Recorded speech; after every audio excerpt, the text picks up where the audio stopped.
அனைவருக்கும் வணக்கம். தமிழகம் தலைநகர எழுச்சி பயணமாக நேற்று 22ஆம் நாளாக கோயில்பட்டியில் நிகழ்ச்சிகளை முடித்து செயல்பட்டு அதுக்கப்புறமாக 19ஆம் தேதி நரேந்திர மோடி அவர்கள் இயற்கை விவசாயிகளுடைய மாநாட்டில் கலந்து கொள்வதற்காக கோயம்புத்தூர் வர இருக்கிறார்கள். காலையிலே அங்கு சென்று அதற்கான ஏற்பாடுகளாக செய்துவிட்டு இப்பொழுது தேசிய மொழிப்பிரிவின் சார்பாக நடைபெற்ற கூட்டத்திலும் கலந்து கொண்டு இந்த நிலையில் கலந்து கொண்டிருக்கிறோம். பிறகு உங்களையும் சந்திக்கிறோம். நீங்கள் எல்லாரும் வந்திருக்கிறீங்க சார். 19 பிரதமருடைய நிகழ்வு பயணத்திட்டம் எப்படி சார்? 19ஆம் தேதி மதியம் 12:30 மணிக்கெல்லாம் ஏர்போர்ட் விமானத்துக்கு வர்றாங்க.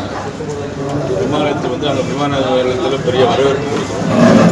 அதை முடிச்சுட்டு கொடிசியா கிரவுண்டில் நடைபெறுகிற அந்த விவசாயிகளுடைய கண்காட்சிகள் தான் இருக்குது. இயற்கை நமது தமிழகத்தில் மட்டுமில்லை, அகில இந்திய அளவில் உள்ள விவசாய பொருட்களுடைய கண்காணிப்பு அன்றைய நடைபெறுகிறது. அது பிறகு ஸ்டேஜ் ப்ரோக்ராம் அப்புறம் முடித்துவிட்டு மாலையிலே டெல்லி உடனே. கட்சி சார்ந்த எதுவும் நிகழ்வு இருக்கா சார்? ஆலோசனை எதுவும் இல்லை. அன்னைக்கு கட்சி சார்ந்த நிகழ்ச்சி எதுவும் இதுவரையும் நாங்கள் அதை முடிவு பண்ணோம். தேர்தல் முடிவு நடைபெற்ற ஒரு ஆர்ப்பாட்டத்தில் பிஜேபியும் திமுகவும் கூட்டணி சேர்ந்து எஸ்ஐஆர் நிகழ்ச்சியை நடத்துறாங்க. அவங்க 2 பேரும் உடன்படி கூட்டணியாவே இருக்கிறாங்க எப்பவுமே அப்படின்னு சொல்லிட்டு ஒரு குற்றச்சாட்டு வச்சிருக்காங்க சார். இந்த எஸ்ஐஆர் நிகழ்ச்சி அப்படிங்கிறது ஏதோ ஒரு பூதாகரமாக போலியான நிகழ்ச்சி மாதிரி ஒரு பூதாகரத்தை உருவாக்கிட்டு இருக்காங்க. முதலமைச்சருக்கு திராவிட முன்னேற்ற கழக கூட்டணிக்கு இதுவரையிலும் இந்த 4 வருஷமும் எந்த வேலையுமே பார்க்கல. மத்திய அரசு கொண்டு வந்து எல்லா திட்டங்களையும் எதிர்க்கிறது தான் அவங்களுடைய வேலை. இந்திய குடியுரிமை சட்டம் கொண்டு வந்தாங்க, எல்லா இஸ்லாமியர்களையும் வெளியேற்றுவாங்க அப்படின்னாங்க. குடியுரிமை சட்டம் வந்துச்சு, ஆர்ப்பாட்டம் நடத்துனாங்க, போராட்டம் நடத்துனாங்க. ஒரு இஸ்லாமியர்களோட எந்த பாதிப்பும் இல்லாமல் இன்னும் அண்ணன் தம்பியா மாமா மச்சான் நல்லா தான் இருக்காங்க. உண்மையிலே இந்த மாதிரி பிரிவினைவாதத்தை தூண்டி விடுறது நம்முடைய முதலமைச்சர். நீட்டு தேர்வு கொண்டு வந்துடும்னு சொன்னாங்க. ஆட்சி பொருள் 4.5 வருஷம் ஆச்சு. அது என்ன ஆச்சுன்னே தெரியல. சொன்னது எதுவுமே செய்யறதில்லை. அவங்களுடைய ஒரே நோக்கம் துணை முதலமைச்சராக இருக்கக்கூடிய மதிப்புக்குரிய உதயநிதி ஸ்டாலினுடைய முதலமைச்சராக இருக்காங்க. அதுக்கு எல்லா கூட்டணியும் சேர்த்து வச்சு வேலை பார்த்துட்டு தான் இருக்கணும். சாருங்கிறது ஏதோ அண்ணா யூனிவர்சிட்டியில் ஒரு சார் இருந்தாங்கல்ல, அந்த சாருன்னு தேடிக்கிட்டே இருக்காங்க. அந்த சார் இப்போ எங்கே இருக்காங்கன்னு தெரியல. அந்த சார் நினைச்சிட்டு பயத்திலே இருக்கிறார்.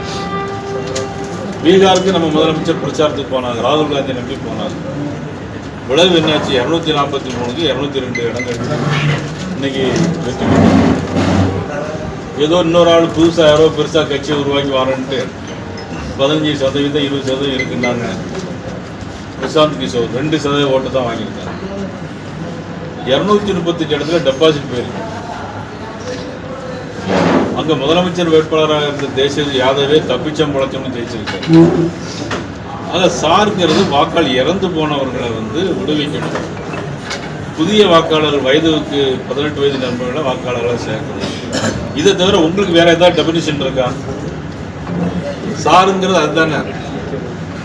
வேற என்ன சார் இதில் இருக்கு? இதில் என்ன மோசம் வந்திருக்கு? இதில் போராட்டம் பண்ண வேண்டிய அவசியம் என்ன வந்திருக்கு? வாக்காளர்களை சேர்ப்பதும் விடுவிப்பதும் தேர்தல் ஆணையம், அதை நடைமுறைப்படுத்துவதும் மாநில அரசாங்கம். எப்படி மத்திய அரசு திட்டங்களை அல்லது மத்திய அரசு நிதிகளை மாநில அரசு மூலம் செயல்படுத்த முடியுமோ அது மாதிரி தேர்தல் ஆணையம் அந்த இதை பயன்படுத்தியிருக்கிறார். முதலமைச்சர் சொல்லுகிறார் தேர்தல் ஆணைய கண்ட்ரோலில் தானே இருக்குது எல்லா அதிகாரம். ஆனால் தேர்தல் ஆணையருடைய 10-15 நாள் கோட் ஆஃப் கான்டக்ட் முடிஞ்ச பிறகு திருப்பி அவர்கள் எல்லாமே மாநில அரசு போயிடுவாங்கங்கிறது முதலமைச்சருக்கு தெரியுமா தெரியாதாங்கிறது தெரியாது. இவ்வளவு மோசமான முறையில் தான் இந்த ஆட்சியை நடக்குது. எங்கு பார்த்தாலும் பாலியல் வன்முறை. கோயம்புத்தூரில் பாலியல் ஒரு பெண்ணை 19 ரெண்டும் கூட்டிகிட்டு போய் அந்த ஆணை அறுவாளராக வெட்டிட்டு தாக்கிட்டு விடிய கால் 4 மணி வரையிலும் படாத பாடுபடுத்தி எவ்வளோ அலங்காரப்படுத்திருக்காங்க. 3 பேர் சேர்ந்து இளம் பெண். இன்னைக்கு 18,200 பாலியல் வன்முறைகள் நடந்திருக்கு. 631 கொலை குற்றங்கள் நடந்திருக்கிறது.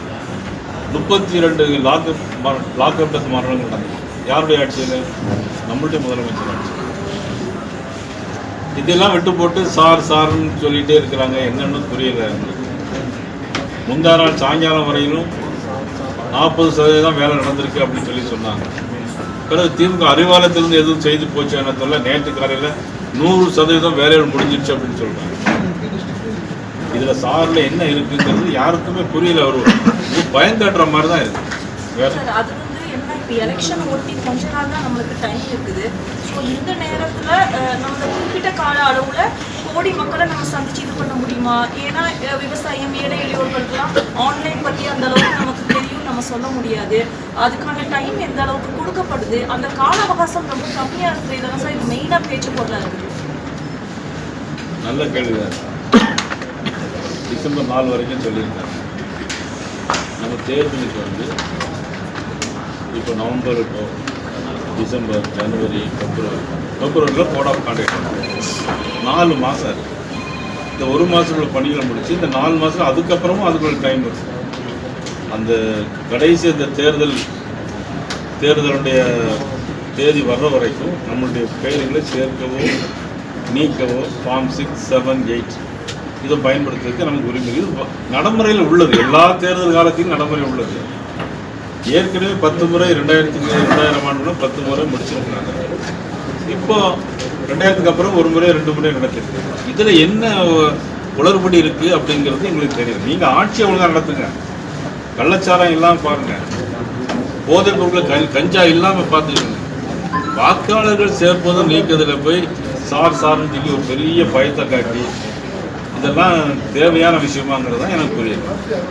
பொதுவாகவே பெண்கள் சார்ந்த விஷயத்துல வந்து நிறைய கொடுமைகள் நடக்குது. அதுல வந்து வரதட்சணைங்கிறது ஒரு முக்கியமான விஷயம். அந்த வரதட்சணையில கோல்டுங்கிறது ஒரு முக்கியமான விஷயம். அந்த வரதட்சணை எடுத்துக்கிட்டோம்னா நம்ம நாகர்கோவில் சைடா இருக்கட்டும், கேரளா சைடா இருக்கட்டும், ரொம்ப அதிகமா இருக்குது. அதனால மக்கள் நிறைய பாதிக்கப்படுறாங்க. ஸோ இந்த கோல்டுலேருந்து, இந்த வரதட்சணையிலேருந்து மக்கள் அவேர்னஸ் கொண்டு வரணும்னா உங்க கட்சி சார்பா எந்த மாதிரி முன்னெடுப்புகள்லாம் எடுக்கணும்னு நினைக்கிறீங்க? மக்கள் கிட்ட கேரளால அந்த மாதிரி சைடுலாம் சொல்லலாம். கேரளாவில் வரதட்சணை நிச்சயமாக ரொம்ப ஒன்று இருக்காது.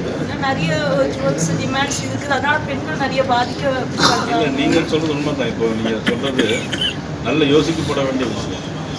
நிச்சயமாக 2026 தேசிய ஜனநாயக கூட்டணி எங்களுடைய ஆட்சி வரும்பொழுது பெண்களுக்கான தனி சட்டங்களில் இப்பொழுது பாலியல் வன்கொடுமைக்கு தனி சட்டம் ஏற்றது போல இந்த வரதட்சணைக்கும் நிச்சயமாக ஒரு தனி சட்டங்கள் நிச்சயமாக ஏற்றுவதற்கு நிச்சயமாக நாங்கள் முயற்சி செய்வோம்.